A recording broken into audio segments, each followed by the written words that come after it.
जगत का मालिक बनने व विश्व की बादशाही लेने के लिए मुख्य काम विकार पर जीत पाने की, संपूर्ण निर्विकारी जरूर बनने की। जैसे हमें बाप मिला है ऐसे सबको बाप से मिलाने की कोशिश करने की, बाप की सही पहचान देने की, सच्ची सच्ची यात्रा सिखलाने की, सच्चे सच्चे परमपिता परमात्मा की हम आत्माओं के लिए आज की मुरली से शिक्षाएं। गम की दुनिया अर्थात देह अभिमान की दुनिया अर्थात ये रावण राज्य सामने होते हुए भी संगम युग की बेगमपुर की बादशाही का अनुभव परमपिता परमात्मा के संग करने के लिए अष्ट शक्तियों से संपन्न बनना है और अष्ट शक्ति स्वरूप भव का वरदान प्राप्त करना है। संगम युग में स्वयं आकर मीठे परमपिता परमात्मा गम और बेगम की नॉलेज देते हैं। श्रीमत पर चलकर बेगमपुर की बादशाही का अनुभव होता है।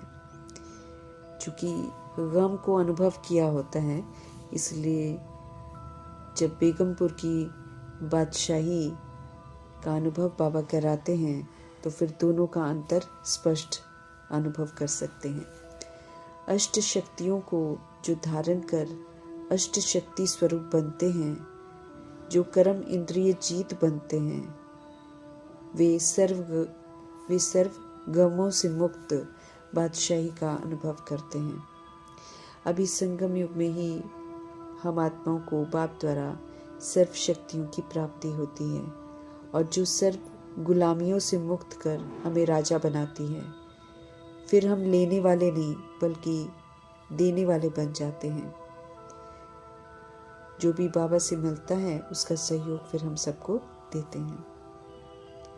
लेकिन मीठे परमात्मा हम आत्माओं को सावधानी भी देते हैं कि सर्व शक्तियों के सागर से मिली हुई शक्तियों को अगर कोई न कोई देह भान या देह अभिमान में आकर उसके संग दोष में आ जाते हैं या फिर कोई कर्म इंद्रियों के हम वशीभूत हो जाते हैं, तो फिर से अधीन आत्मा बन जाते हैं, फिर से गुलाम बन जाते हैं और अपनी शक्तियों को खो देते हैं। ऐसे में जो फिर बेगमपुर का नशा होता है या खुशी प्राप्त होती है, वो फिर स्वतः ही खो जाती है। और जो सर्वशक्तिवान बाप के संग सर्व प्राप्तियां कर बादशाही का अनुभव करते हैं, मीठे बाबा कहते हैं वही फिर कंगाल भी बन जाते हैं, अर्थात मोहताज बन जाते हैं, अशांत दुखी मंगता बन जाते हैं। संग दोष और कर्म इंद्रियों की अधीनता की परहेज कर बेगमपुर की बादशाही की अनुभूति करने का वरदान फलीभूत करना है। ज्ञान मार्ग सुंदर मार्ग है, सुंदर धारणाएं करनी सिखाते हैं। चूंकि 63 जन्मों की अधीनता में रावण के संस्कार पक्के हो गए हैं, इसलिए सत्यता और दिव्यता की धारणा के लिए दृढ़ता की शक्ति चाहिए। परमपिता परमात्मा से मिली हुई इस शक्ति को सदा साथ रखना है, तो फिर सफलता गले का हार हो जाएगी, अर्थात स्व परिवर्तन कर सर्व तरह की धारणाएं करने में और उन्हें बरकरार रखने में कामयाब हो जाएंगे। हमें बंधन मुक्त रहकर जीवन मुक्त स्थिति का अनुभव करना है। सत्य मार्ग पर चलते हैं तो तरह तरह के तूफान आते हैं, कभी व्यर्थ, कभी नकारात्मक संकल्पों के रूप में, तो कभी संबंधों के द्वारा तूफान आते हैं, तो कभी प्रकृति या समस्याओं के द्वारा तूफान व विघ्न आते हैं। पेपर लेने के लिए आते हैं, हमें मजबूत बनाने के लिए वास्तव में आते हैं। हमें उनसे प्रभाव मुक्त रहते हुए उन पर विजय प्राप्त कर विघ्न विनाशक का टाइटल कमाना है। इसलिए तूफानों से मुक्ति पाने के लिए मीठे परमपिता परमात्मा कहते हैं कि योग युक्त बनो, युक्ति युक्त बनो, अर्थात एक सर्वशक्तिवान परमपिता परमात्मा संग कनेक्टेड रहो, व्यक्त भाव से परे अव्यक्त भाव में रहो। तो दैहिक दुनिया के तूफानों से और समस्याओं के प्रभाव से हम मुक्त रहेंगे। स्पष्ट करते हैं श्री पिता परमात्मा कि जब तक हम योग युक्त नहीं रहेंगे तब तक विघ्नों से घिरे रहेंगे। विघ्नों से मुक्त रहने की युक्तियों को अपनाकर हमें जीवन मुक्त स्थिति का अनुभव करना है। आधा कल्प की भक्ति का फल ज्ञान के रूप में देने आए हैं श्री पिता परमात्मा। स्वयं आकर हम आत्मा को पढ़ाते हैं। उनकी पढ़ाई से ही हम सब देवी देवता घराने में जाने लायक बनते हैं, बशर्ते हम सब वो सब करें जो पढ़ाई स्पष्ट करती है और करने को कहती है। पढ़ाई से सत्यता की समझ मिलती है। सत्य का अनुभव कर हमें 16 कला संपूर्ण सर्वगुणों से संपन्न, संपूर्ण निर्विकारी, मर्यादा पुरुषोत्तम, संपूर्ण अहिंसक बनना है। ईश्वरीय पढ़ाई श्रीमत से भरपूर है और श्रीमत पर चलने वालों को श्रीमत देवता बना ही देती है। एक संग योग लगाकर हमें योग बल इकट्ठा करना है। योग बल के लिफ्ट की कमाल है जो अगर साथ है तो 1 सेकंड में ऊपर चढ़ जाते हैं और सेकंड में ही जीवन मुक्ति का वर्षा मिल जाता है। शिव पिता की याद से सब पाप कट जाते हैं और याद से ही फिर आत्मा सतो प्रधान भी बच जाती है। सीढ़ी उतरने में, तमो प्रधान बनने में आत्मा को 5000 वर्ष लगे, लेकिन संगम युग में जब योग की समझ मिलती है, आत्मा योग लगाती है, तो योग के बल से तो 1 सेकंड में ही जीवन मुक्त स्थिति का अनुभव करा देते हैं शिव पिता परमात्मा। रूहानी बाप हम रूहों के पिता हैं, ज्ञान के सागर हैं, सच्चित आनंद स्वरूप हैं, शांति के सागर हैं। बेहद की महिमा है उनकी, क्योंकि अद्भुत कर्तव्य कर बेहद की प्राप्तियां करवाते हैं। भक्ति का फल बेहद का ज्ञान मिलता है। ज्ञान को धारण कर अभी अनुभूति करते हैं और फिर सतयुग में ज्ञान का सुख मिलता है। महिमा एक शिव पिता परमात्मा की ही है। सुंदर याद की रूहानी यात्रा सिखलाते हैं शिव पिता परमात्मा, जिस पर निरंतर रहने से आत्मा निखरती है, सशक्त बनती है, फुल चार्ज होती है।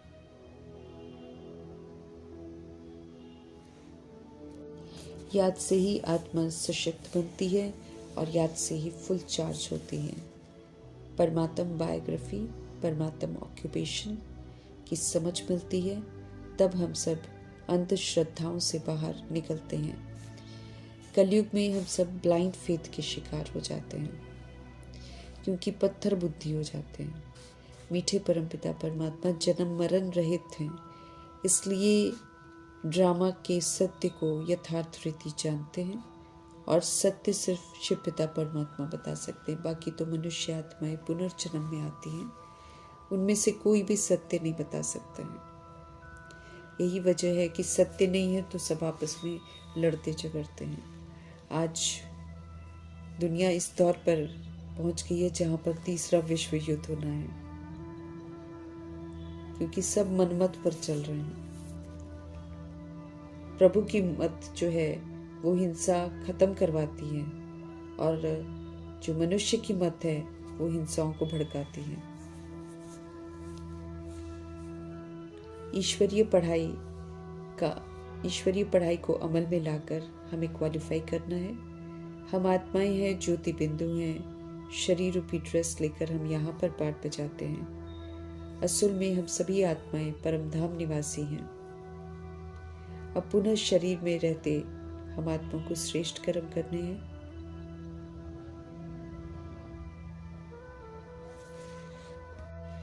समझ मिलने के बाद अभी हमें विस्तार को सार में लाकर सब तरह की विस्तार की जो शाखाएं हैं उससे खुद को मुक्त करना है। हमें बिंदु स्वरूप में लौटकर मुक्त और जीवन मुक्त अवस्था बनाकर संस्कार बनाने हैं। फिर उन संस्कारों के साथ घर वापस जाना है, फिर नई दुनिया में आना है। पुरानी दुनिया से बुद्धि का योग पूरा हटाना है। अब हमें पूरा पावन बनना है। सतो प्रधान बनते हैं तो फिर असीम सुख में जीते हैं, और तमो प्रधान बनते हैं तो फिर घने दुख भी मिलते हैं। देवी देवता घराना फिर से इस समय स्थापन हो रहा है। ऊंचे घराने की ऊंची विशेषताओं को धारण कर हमें देवी देवता घराने की स्थापना में मददगार बनना है। हम अनादि आत्माओं के पिता सदैव एक परम पिता परमात्मा ही हैं। शरीर के पिता कर्मा के रोल अनुसार बदलते रहते हैं। परम पिता परमात्मा का सृष्टि रूपी ड्रामा में आना, हम आत्मा को अडॉप्ट करना, शिक्षित करना, पावन बनने की विधि बताना, ये उनकी कृपा है, उनका आशीर्वाद है। इसलिए अलग से आशीर्वाद और कृपा नहीं मांगनी है। मांगने वाला कोई काम नहीं करना है। जो हम आत्मा को चाहिए वो शिव पिता परमात्मा बिना कहे ही विधि बताकर देते रहते हैं। बेहद का संन्यास कर हम सब राजयोग सीखकर राजयोगी बनते हैं। स्वराज्य अधिकारी बन कर्म इंद्रियों से कार्य कराते हैं।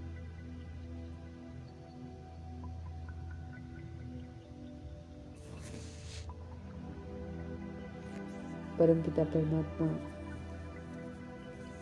हम आत्मा को इस समय आदि अनादि का राज बताते रहते हैं।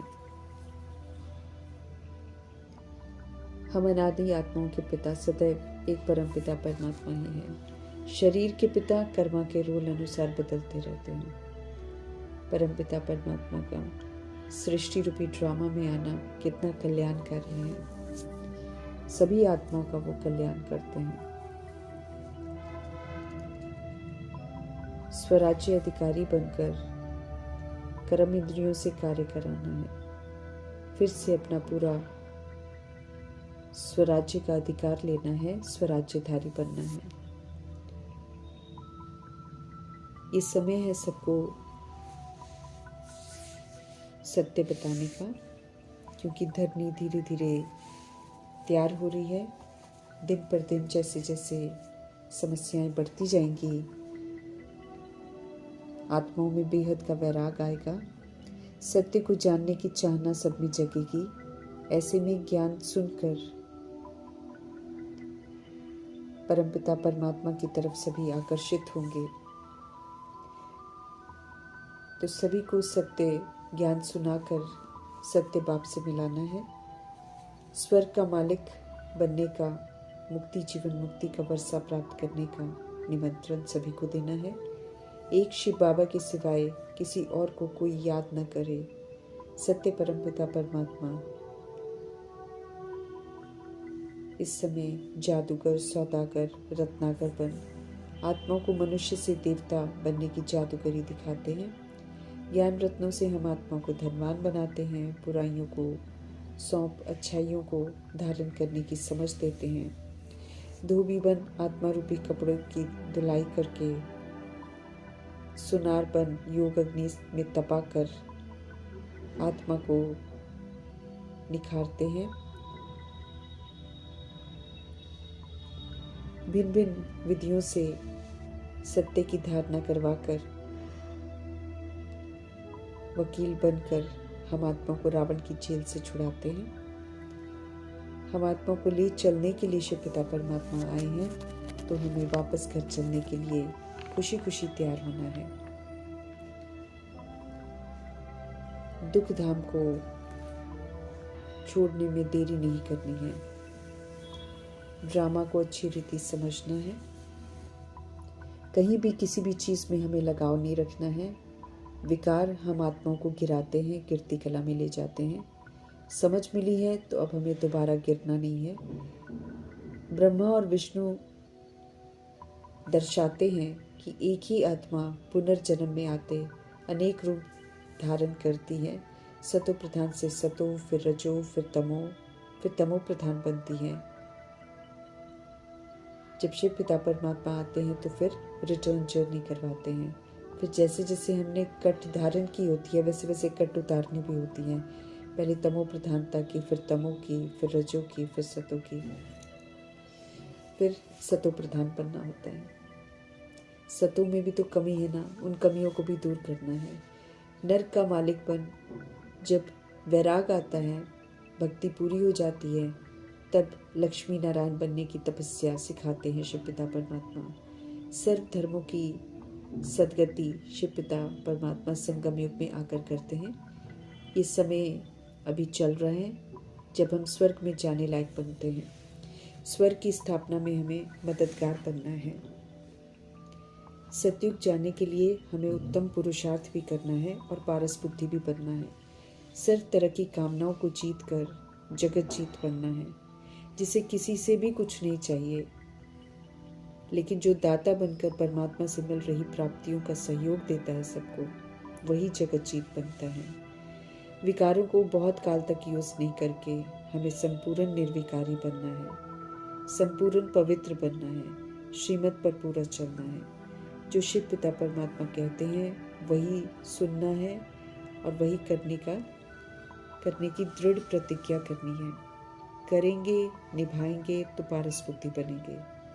अनादि खेल में खेलना हमारी चॉइस है, इसलिए हम शिव पिता परमात्मा को ये नहीं कह सकते कि उन्हें क्या पड़ी थी चढ़ने और उतरने का खेल बनाने की। परमपिता परमात्मा तो उल्टा हमको गिरते हुए को अपनाते हैं और फिर से चढ़ना सिखाते हैं। बाकी गिरना और चढ़ना ये हम खुद ही तय करते हैं।